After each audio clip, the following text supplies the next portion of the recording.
ژیان نامه هلبزوان مزن گوران ناویوی عبدالله و کور سلیمان بگ کاتب فارسیه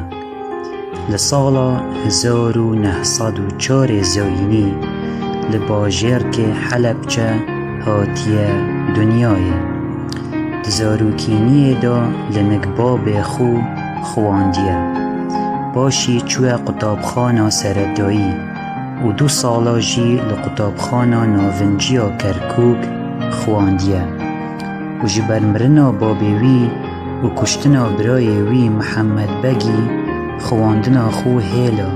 و وگریا حلب چه دمکی مامستای سردایی بود لدم شر دوی جیهان ریوبر پشکا کردی بو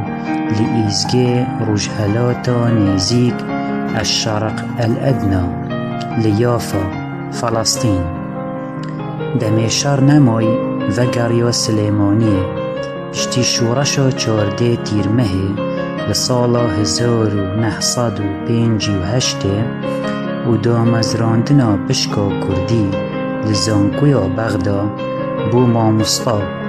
وانبیج ادب و رخنه ادبی دجیانا خودا گلک توشی اشکنجه و گرتنی بویا حتی لحجده 11,962 چویا بر دلووانیا خوده بر همین وی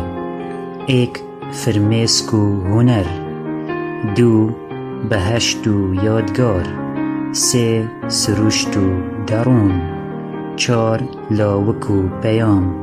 5 هلبجارده ورگیرانا کوملکا چیروکن بیانیه